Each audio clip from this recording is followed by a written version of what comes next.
2022 में यूपी के इंतखाब और 2024 में मुल्क के इंतखाब से कबल सियासी गलियारों में हलचल तेज है। कहीं सियासत है तो कहीं बगावत के इशारे हैं।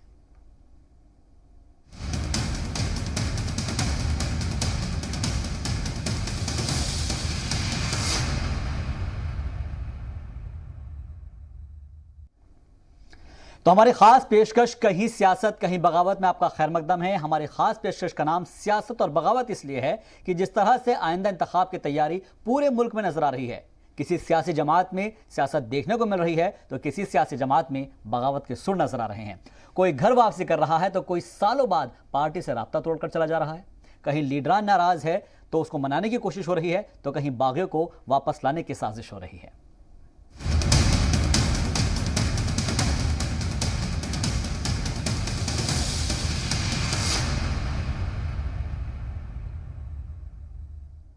तो इस कड़ी में सबसे पहले बात राजस्थान में सियासी घमासान की करते हैं।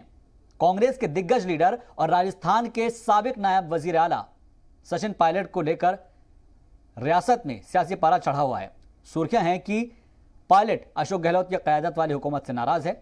सचिन पायलट दिल्ली में इसीलिए सियासी गलियारों में सुगबुगाहट तेज है और कई तरह की कयास आराइयां लगाई जा रही है कि जराये के मुताबिक कहा जा रहा है कि कांग्रेस लीडर अजय माकन और मल्लिकार्जुन खड़गे ने सचिन पायलट से फोन पर बात की है और कोई ना कोई रास्ता निकालने की यकीन दहानी कराई है। पायलट ने भी यह कहा है कि उनके अरकान असेंबली का सब्र अब टूट रहा है। इस बीच कांग्रेस रुकन असेंबली वीपी सोलंकी ने फोन टैपिंग का इल्जाम आयद कर दिया। यह सब यहां पर नहीं थमता क्योंकि बीजेपी के जो राजस्थान के सदर है उन्होंने रियासत में गैर एलानिया इमरजेंसी करार देते हुए फोन टैपिंग के लिए वजीर आला और वजीर दाखिला को कसूरवार ठहरा दिया है। दूसरी जानिब महाराष्ट्र कांग्रेस सदर नाना पटोले का भी बड़ा बयान सामने आया है जो सीधे तौर पर महाराष्ट्र के महाविकास अघाड़ी में फूट की जानिब इशारा कर रहा है। उन्होंने कहा है कि आइंदा असेंबली इंतखाबात और बल्दिया इंतखाब अकेले ही लड़ेंगे।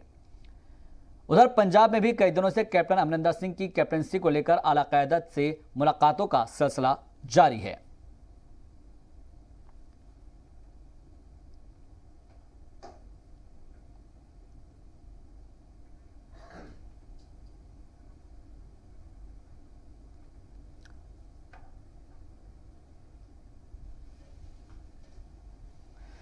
तो जाहिर सी बात है कि महाराष्ट्र में क्या चल रहा है वो भी जानना बेहद जरूरी है और राजस्थान में क्या चल रहा है वो भी हम आपको बताएंगे। लेकिन महाराष्ट्र कांग्रेस सदर का जो बयान है वो पहले आपको सुनाते हैं। मी काँग्रेस पक्षाचा अध्यक्ष आहे, त्याच्यामुळे माझ्या पक्षाची भूमिका मी जाहीर करेन। दुसऱ्यांना तर जाहीर करताच येणार नाही। त्याच्यामुळे त्यांनी काय नेमकं बोललं त्यांच्या मागचा अर्थ काय, पण काँग्रेसने आपली भूमिका स्पष्ट केलेली आहे की महाराष्ट्रामध्ये स्थानिक स्वराज्य संस्था आणि विधानसभेच्या निवडणुका काँग्रेस एक स्वबळावर लढेल। राहिलं आता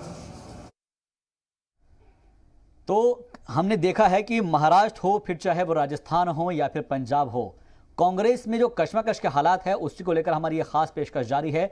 लेकिन राजस्थान का हम रुख करते हैं और राजस्थान में बताते हैं आपको कि राजस्थान में इस वक्त क्या चल रहा है। दरअसल लगातार कोशिश ये की जा रही है कि जो सचिन पायलट है उनको मना लिया जाए, मगर इस वक्त वो दिल्ली में मौजूद है और नया सियासी घमासान छिड़ा हुआ है। कांग्रेस एमएलए वीपी सोलंकी ने फोन टैपिंग का इल्जाम लगाया है और कई अरकान असेंबली ने फोन टैपिंग की बात कही है। ये सोलंकी ने कहा है। अरकान असेंबली को अफसरान ने फंसाने की बात कही है और अरकान असेंबली ने मामले की इत्तला वजीर आला अशोक गहलोत को दे दी है। टैपिंग मामले पर राजस्थान बीजेपी के सदर का भी बयान आ गया है जिसमें उन्होंने कहा है कि रियासत में इस वक्त गैर एलानिया इमरजेंसी नाफिज है और ऐसे में हालात इंतखाब की तरफ इशारा कर रहे हैं। बीजेपी ने सीएम और वजीर दाखिला पर इल्जाम आयद करते हुए लगाया है कि अदालत के सामने उनको जवाब देना पड़ेगा और ये नहीं कह सकते हैं कि ये सरकार आखिर कब तक चलेगी, क्योंकि राजस्थान के चाकसू से कांग्रेस रुकन असेंबली हैं, उन्होंने जिस तरीके के इल्जाम आयद किए हैं वेद प्रकाश सोलंकी ने, उसके बाद से जो सियासत है वो और चरमरा गई है। हालांकि जो राजस्थान में इस वक्त सियासी बहरान गहराया हुआ है उसको लेकर लगातार सवाल भी उठा रहे हैं। एसीबी के किरदार पर भी सवाल उठा रहे हैं और सचिन पायलट के दिल्ली दौरे का भी, क्योंकि आज दूसरा दिन है। इसके अलावा महाराष्ट्र की अगर बात कर ली जाए तो अगला असेंबली इंतखाब लड़ेंगे अकेले ही, ये नाना पटोले का बयान आया है। बल्दियाती इंतखाब भी खुद लड़ेंगे और असेंबली इंतखाब भी अकेले ही लड़ेंगे। कांग्रेस एमएलए वीपी सोलंकी पर फोन टैपिंग का इल्जाम लगा है, उन्होंने लगाए हैं और कहा है कि कई सारे अरकान असेंबली जो हैं उनको फंसाने की बात चल रही है। असेंबली ने इस मामले में अरकान असेंबली ने वजीर आला को इस मामले की इत्तला दे दी है।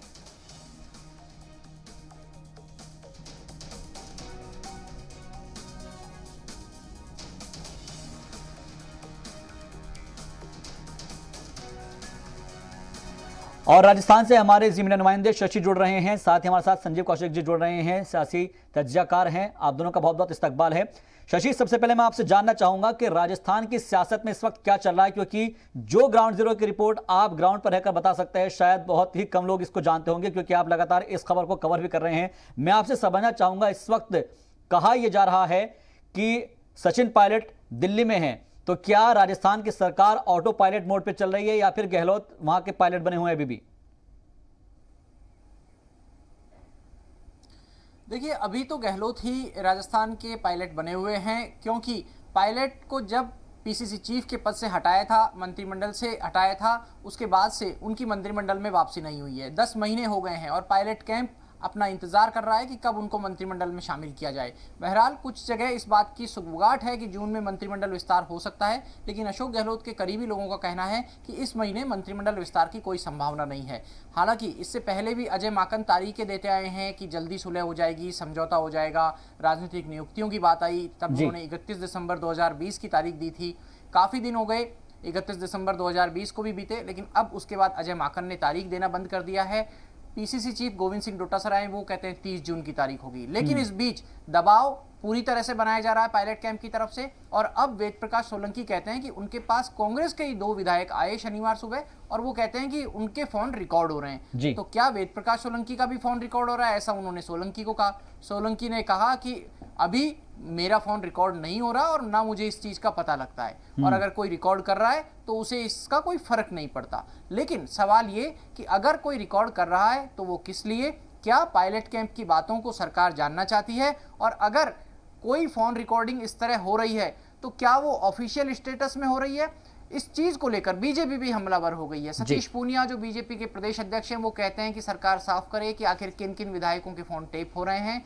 उधर सचिन पायलट इस बात का इंतजार कर रहे हैं कि आखिर प्रियंका गांधी जो राष्ट्रीय महासचिव हैं कांग्रेस की, उनसे कब मुलाकात हो सकती है। बहरहाल प्रियंका गांधी अभी शिमला में है और अजय माकन से उनकी बातचीत हुई है, लेकिन इस बातचीत का पूरा ब्यौरा बाहर नहीं आ पाया है कि आखिर अजय माकन दोनों पक्षों को एक टेबल पर कब लेकर आ सकेंगे। जो 10 महीने पहले कमेटी बनी थी उसमें अहमद पटेल भी सदस्य थे, उनका इंतकाल हो चुका है।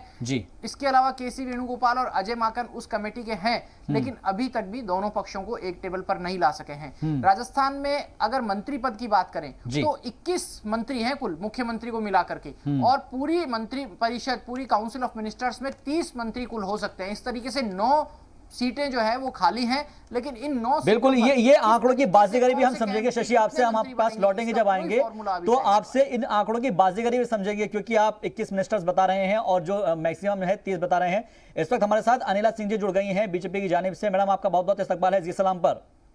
जी अनिला जी, राजस्थान हो, पंजाब हो या महाराष्ट्र हो, एक एक करके अलग अलग रियासतों के अंदर जहां पर कांग्रेस जेर इक़्तिदार है, जहां पर उनकी सरकारें या फिर उनके साथ में सरकारें चल रही है, कश्मकश के हालात है। पहला रिएक्शन आपसे जानना चाहूंगा, आप इसको किस नजरिए से देख रही हैं? देखिए, कांग्रेस के जो हालात है वो किसी से छुपे नहीं है, और ये हालात होने बहुत ही वाजिब है जब हम देखते हैं कि इनके पास एक फुल टाइम प्रेसिडेंट भी नहीं है, अध्यक्ष नहीं है, और सोनिया गांधी पार्ट टाइम अध्यक्षा है, एडहॉक बेसिस पे चल रही है। और डिफैक्टो कौन अध्यक्ष है इनका? ये है प्रेसिडेंट जो है वो है राहुल गांधी। और राहुल गांधी जी को लेकर किस प्रकार के मन मुटाव हैं पूरी कांग्रेस पार्टी में वो जग जाहिर है, सबको पता है। तो जब खिलाफत के बोल उठते हैं, सब कुछ होता है, उसके बावजूद जो है राहुल गांधी कोई फैसला नहीं ले पाते हैं। प्रियंका वाड्रा शिमला की वादियों में घूम रही होती हैं, तो एयर कंडीशन कमरों में बैठ के और घाटी और पहाड़ों की सैर करते हुए तो आप पार्टी को नहीं चला सकते। तो पंजाब ही नहीं, पंजाब में हम देख रहे हैं किस प्रकार से एक दूसरे के सर फोड़ने के लिए तैयार हैं। आप महाराष्ट्र का भी किस्सा देख ले, इनका पंजाब का भी देख ले, राजस्थान में देख ले। अब मुझे एक ऐसा प्रदेश जो है, स्टेट बता दीजिए जहां पर कांग्रेस के अंदर जबरदस्त फूट नहीं हो रही हो। और यही कंसर्न जो है कांग्रेस के जो सीनियर लीडर्स हैं वो दिखाते हैं कि भाई इस तरीके से कांग्रेस पार्टी नहीं चल सकती है, पर मुझे लगता है कान के जू नहीं रेंग रही है। अनिला जी, इसी के अंदर मेरा एक सवाल अगला छिपा हुआ है, मैं आपसे समझना चाहूंगा, क्या इसी तरीके की जो बगावत अगर होती रहेगी और सियासत होती रहेगी तो इससे बीजेपी को फायदा होगा? देखिए, ऐसा है कि अगर आप मुझसे पूछ रहे हैं कि सियासी तौर पे क्या भारतीय जनता पार्टी को फायदा होगा, तो क्यों नहीं होगा, बिल्कुल होगा। नहीं, क्योंकि भारतीय जनता पार्टी में तो इस तरीके की फूट होती नहीं है। हम तो लगातार काम करते हैं, दिन रात काम करते हैं, और एक ऐसा राजनीतिक दल जिसके अंदर आपस में ही एकता नहीं है जी, तो अगर हम यहाँ सियासत करने के लिए हैं, चुनाव लड़ते हैं, जीतते हैं, तो सीधी सी बात है, हम लोग अगर तैयारी करते हैं, पूरी दम लगा के करते हैं, हमारे जो सीनियर्स हैं उनकी गाइडेंस। चलिएगा, तो ये एक कहावत इसके ऊपर मैं माजरत के साथ कहना चाहूंगा कि बिल्ली के भाग से छीका टूटा। ठीक है, चलिएगा, आगे मैं आपसे इसको और समझूंगा। संजीव कौशिक जी हमारे साथ जुड़े हुए हैं, सियासी तज्ज़ाकार है। Sanjeev ji, as a political analyst, आप इस सियासत को कैसे समझते हैं? सचिन पायलट खुद पायलट की गद्दी पर बैठना चाहते हैं, एक महत्वाकांक्षा उनकी है, और वो कहते हैं कि मैं यहाँ का पायलट बनूंगा राजस्थान का, मुझे जो है इसको ड्राइव करना है। लेकिन गहलोत साहब है और उनकी जो लॉबी है वो इतनी मजबूत है कि सारे के सारे पत्ते खोलने के बावजूद भी अभी भी समझ नहीं आ रहा है कि राजस्थान को कौन चलाएगा।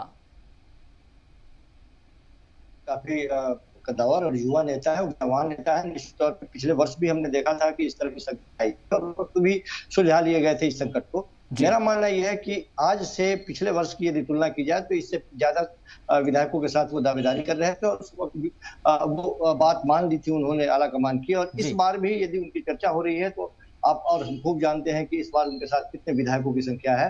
भारतीय जनता पार्टी जो छीका टूटने की बात अभी आप कर रहे थे, उस परिस्थिति में है ही नहीं। इस छीका टूटने से भारतीय जनता पार्टी को भी कोई फायदा नहीं हो रहा है, क्योंकि यदि पायलट को हवा देने की भी बात हो तो पायलट इतने कच्चे खिलाड़ी नहीं है कि वो नहीं देख पा रहे हैं कि माधव सिंधिया की स्थिति क्या हुई, ज्योतिराज सिंधिया की स्थिति क्या हुई, और वो बीजेपी में जाकर के किस हाशिए पे खड़े हैं। और यहाँ भी यदि वो ऐसा ही सोचते हैं तो क्या पायलट इस कंडीशन में है कि सरकार को गिरा देने के बाद में बीजेपी की सरकार बन जाए और उसमें उनकी भूमिका हो जाए? ये बीजेपी भी जानती है और पायलट भी जानते हैं। इसलिए पायलट इधर उधर जाने की बात बिल्कुल ना करें। निश्चित तौर पे जो सूचनाएं मिल रही है उसके हिसाब से उनको आश्वासन दिया गया और ये सारी बातें सुलझा दी जाएगी, पहली बात।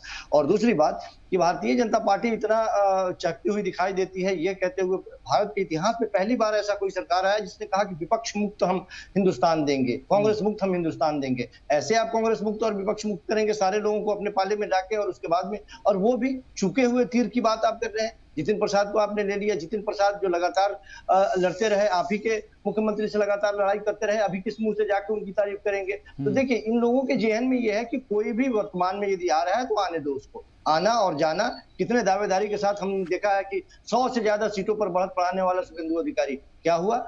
हमने देखा बंगाल में कि नतीजे टाइट। ठीक है सर, मैं उसके पास भी आऊंगा, उस मामले पर भी आऊंगा मैं। बंगाल के ऊपर भी बात होगी, मुकुल रॉय के ऊपर भी बात होगी। शशि मोहन शर्मा का रुख कर लेते हैं, वो भी बहुत देर से इंतजार कर रहे हैं। शशि, जो आप बता रहे थे कि जिस तरीके से आंकड़ों की बाजीगरी, जरा हमारे नाज़रीन को समझाइए कि इस वक्त कौन किसके खेमे में है और वहां की जो असल हकीकत क्या कह रही है, जमीनी हकीकत जो है वो क्या बयां कर रही है कि पायलट खेमे में कितने MLAs हैं, और क्या जो ज्योतिरादित्य सिंधिया ने किया था, क्या पायलट फिर से इस चीज को दोहरा सकते हैं? देखिए, ये बात अलग है कि पिछले साल जब पायलट और उनके साथी विधायक दिल्ली गए थे, मानेसर गए थे, तब उनके साथ में 19 विधायक थे जी। लेकिन अभी वो सारे चेहरे एक साथ नहीं दिख रहे हैं। भंवरलाल शर्मा उस कैंप से अलग हो चुके हैं। विश्वेंद्र सिंह मुख्यमंत्री अशोक गहलोत से मिल चुके हैं, उनको अपना नेता बता चुके हैं, और ये कह चुके हैं कि सोनिया गांधी अशोक गहलोत के हाथ में कमान दे चुकी हैं।